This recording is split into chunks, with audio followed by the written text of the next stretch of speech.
Hello again. Thanks for choosing us. I'm Beverly Broohm. We take a look at our details now. And Ghana is likely to get an executive board approval from the IMF next month. That's in a session by Fitch Solutions. Let's listen to its senior country analyst, Mike Kuninga. In order to get IMF executive board approval, Ghana needs to obtain what the IMF calls necessary financing assurances from its international creditors. Which ultimately means that an official creditor committee needs to be set up in order to restructure Ghana's external debt. Paris Club members have said that they are ready to form such a committee, but there has been very limited info on Ghana's largest creditor, which is China. Our current forecasts are predicated on the assumption that an official creditor committee will be formed in the second quarter of 2023. So that's within the next couple of weeks or so, which will then unlock critical IMF assistance. Once this happens, we expect investor sentiment towards Ghanaian assets to improve, which will see the exchange rate strengthen somewhat, which in turn will allow inflation to come down more substantially. Meanwhile, Finance Minister Ken Ofori-Atta has announced that Ghana is set to secure financing assurance from the Paris Club of creditors in the coming weeks. The move is expected to help fast-track approval of Ghana's program request from the International Monetary Fund. With regards to our conversations with external creditors, our discussions with the fund and our development partners have been marked by a clear understanding of the need to restore macroeconomic and financial stability to Ghana and to promote our economic recovery as quickly as possible. We have highlighted the importance of revenue mobilization, expenditure control, and the implementation of decisive reforms to kickstart our growth. Encouragingly, there's broad alignment with the international community that our policy orientation is not only proactive but also well anchored, and they are convinced that they should support our overall ambitions in this regard. We are advancing our discussions with our international bondholders and other external commercial creditors. Earlier today, as you know, we hosted a successful webcast informing our commercial creditors of our economic and financial situation, while also highlighting the broad contours of Ghana's debt restructuring strategy. Well, the finance minister also insisted that government is not embarking on any new domestic debt exchange program targeted at pension funds. If you look at it in line with the 22nd December memorandum of understanding that we had, that we signed with organized labor associations, governments, pension funds were exempted, as you know, and that has not changed. It's therefore really not correct to say that we are planning a second round of domestic debt exchange program with pension funds. What we are doing is working with them on how they can further help government to reduce the debt service and ensure that we maintain sort of debt sustainability, which was in the MOU agreement. And so those discussions are continuing. So, excuse me. So we can state emphatically there isn't going to be any sort of domestic debt restructuring or a second phase, so that we can debunk the report that we are seeing in Accra. Yeah, in terms of the DEP, that's correct. You know that we still have cocoa bills to work with, and the domestic dollar bonds that we are still working on, but really debunk any sense that there's a second round of domestic debt exchange program going on. Well, away from the IMF, the Ghana National Chamber of Commerce and Industry is warning of further increase in prices of goods and services in the coming days. This, the chamber says, is as a result of the three new tax laws introduced by Parliament. President Akufo-Addo signed into law the three new tax bills recently passed by Parliament. Information Minister Kojo Nkrumah made this revelation on Joy News' The Probe. According to him, the document has since been given to the Clerk of Parliament for the rest of the administrative processes to kickstart. But this move, the GNCCI has described as dangerous and a decision that will collapse businesses. Thankfully, we have the Chief Executive of the Chamber, Mark Bedu-Abuaje, joining us via Zoom. Mark, thank you so much for your time here. Your outfit is certainly not happy about this development, are you? Of course, we are not happy. We are highly disappointed that this bill has been assented to and has become a law. Actually, we sent a petition to the President of Ghana to at least give us a hearing, at least let us also inform him about the difficulties we are going through, and even forward some recommendations on how they can still get a tax and then they will get a revenue and also bring some relief to businesses. But unfortunately, the President has ignored all the concerns that we have raised. So definitely we are not happy. But this does not take away the fact that these taxes are still dangerous, these taxes are inimical and counterproductive, and it's not going to help businesses. If you say these taxes are dangerous, how dangerous are they? What will be the impact of these three taxes on the industries? Definitely, we've made it clear that already businesses are suffering. The cost of doing business is high. We have a lot of taxes that businesses are already paying. So any additional tax or increase in existing tax is not going to be in the interest of businesses. In fact, the research that we conducted not long ago indicated that businesses in Ghana are profit-oriented and growth-oriented. But when these taxes and interest and other things are factored in, then most of them begin to run at a loss, and also the best they can do is to break even. So with these taxes, businesses, as you have said, are going to collapse. Others have started relocating. Those who want to take advantage of the better business conditions in other countries are relocating. And the businesses, those who cannot actually absorb these taxes, are going to push these taxes in the form of prices to consumers. So we should brace ourselves for an increase in prices of goods and services in the not too distant future, because businesses they are not even making profit. They cannot absorb these taxes. For instance, if you take the excise duty, for instance, you are increasing products like coke and other things by 20%. The businesses will have no option than to push up the price to consumers. If you take the growth and sustainability levy, businesses are not making profits, and the little that they are making, we want to tax 5% out of it. So what we are saying is that we don't want you to survive, we want you to collapse. And I don't think that the IMF will be happy to see our businesses collapse, because the amount of money that we will spend resuscitating the business environment and then businesses and bringing them back to profitable levels will be more than the 3 billion that we are looking for. We were expecting a tax that actually will give government revenue and also ensure that businesses are able to operate efficiently and profitably. But after this, do you think there's anything that can be done about the situation after the president giving the go-ahead for the implementation? Do you think there's any turning back for us? Well, we'll still engage. There is opportunity in the media budget, opportunity in the main budget. We are law-abiding citizens, and once it's a law, we encourage our members just to abide by the taxes. But if you are not making profit, there is nothing that you can do. I also have a challenge whether we'll be able to meet this 4 billion that they are looking for. Already, the first quarter is gone. Secondly, the businesses that are going to pay these taxes, they are not making their profit. So what profit are you going to tax? Thirdly, they are collapsing. And the businesses that are also going to employ people for them to even to pay the payee are also not doing well to employ people. So the taxes that you are looking for, you may not get it, and the purpose for which you are bringing taxes will be defeated and also end up collapsing businesses.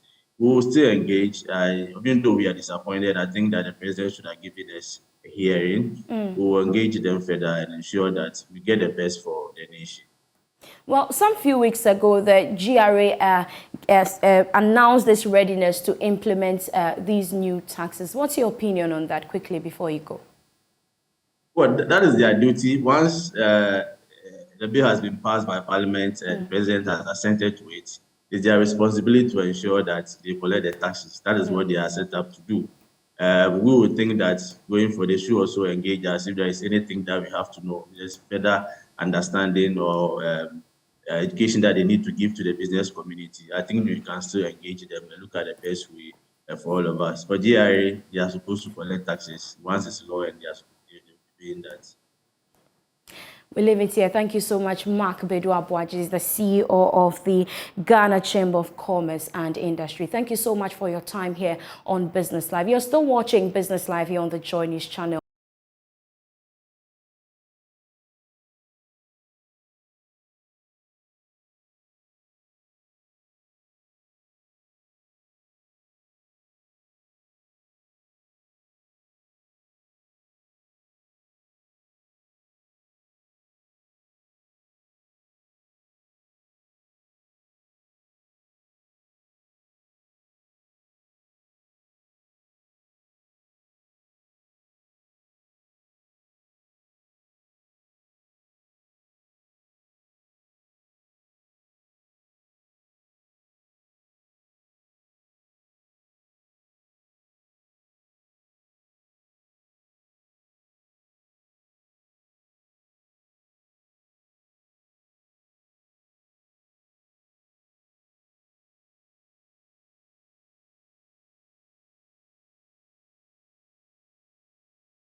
And those were your commodities updates. We do some more stories now. In the Ghana Statistical Service has begun a survey to establish a reliable data for the country's domestic and outbound tourism sector. The survey, which is first of its kind, seeks to look at the attractiveness of the sector as well as improving the nation's database on tourism.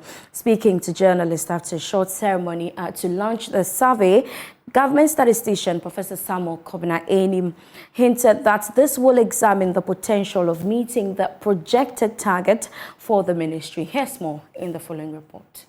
The Ghana Statistical Service is conducting a total of 4 surveys, primarily aimed at compiling the tourism satellite account, which will serve as a basis for computing the sector's true relevance to the national economy. The Ghana International Travelers Survey, Domestic and Outbound Tourism Survey, Accommodation Unit Survey, and Tourism Supply Establishment Survey are critical components in computing the tourism satellite account, which will be undertaken over a 3-year period. According to the government statistician, Professor Samuel Kobina-Anim, this is the first time the country is embarking on such a survey for the sector. Going to provide us with comprehensive information, and as part of the comprehensive information, we're going to see which sites they are visiting, what facilities are available, and the key word is how attractive are our tourist sites and whether it holds the potential to be the #1 foreign exchange earner and also create the 1.4 million jobs as the ministry has indicated. Ghana has never conducted a tourism satellite account as comprehensively as we are doing now. This is the maiden exercise that we'll first do an accommodation unit survey. We are doing the Ghana International Travelers Survey. We are doing the domestic and outbound tourism survey, and also the travelers establishment survey. So this is a maiden survey, and we are hoping that going forward we would have the opportunity to update it. Think about it like the way we do our GDP. We always produce GDP figures, but we continuously collect data, rebase it, and provide regular statistics on it. So the aim of Ghana Statistical Service is to institutionalize tourism data, and will be part of our statistical product. Chairman of the Technical Committee for the survey, Professor Kweku Boachi, believes the findings will help the Statistical Service to make policy recommendations to the sector. Yeah, so the essence of these surveys is to move from the anecdotal space into real hard facts.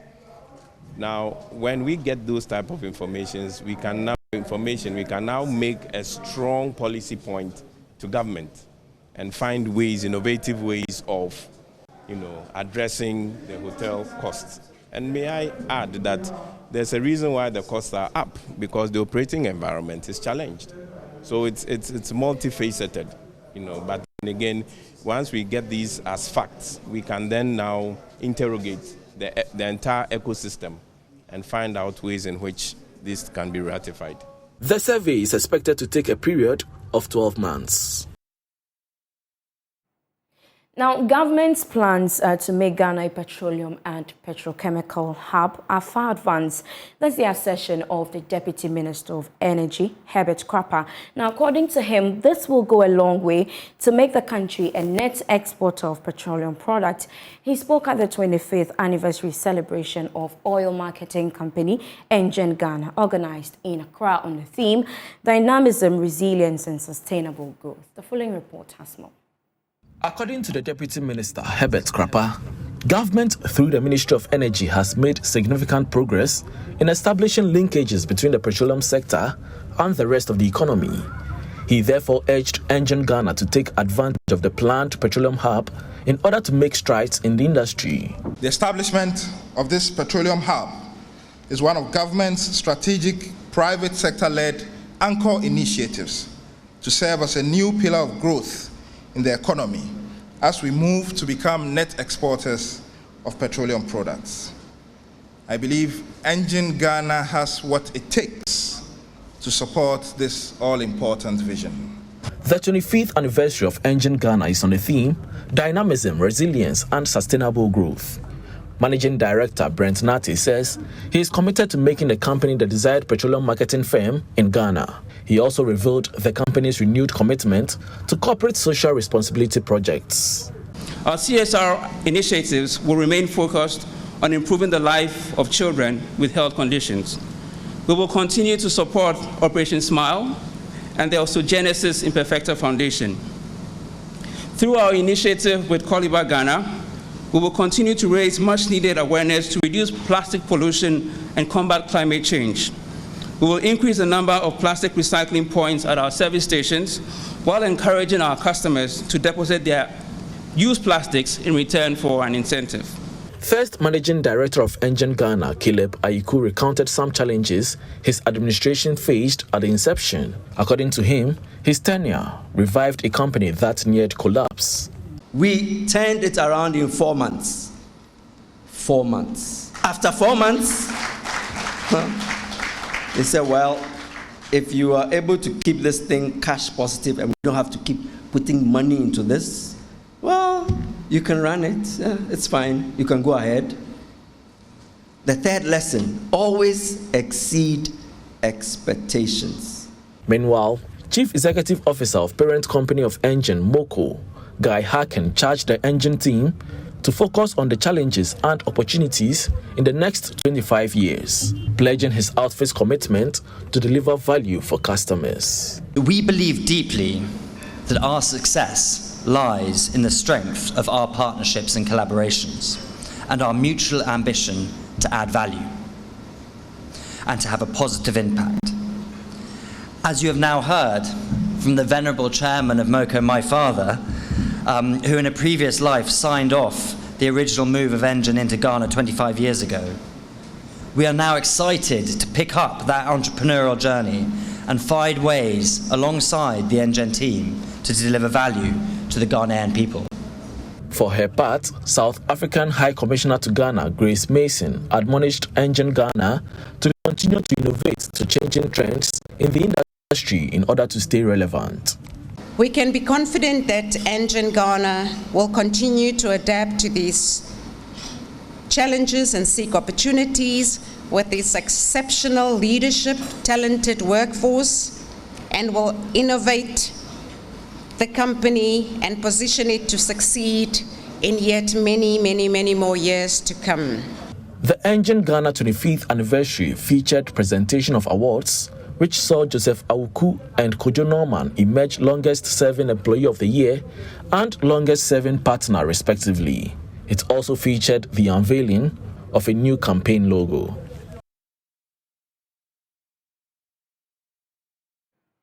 Now, as part of Access Bank's commitment to empower female entrepreneurs with financial and business skills, the bank has rewarded 50 female business owners who took part in the Access Bank Womenpreneur Pitch a Turn Africa competition. The following report has more.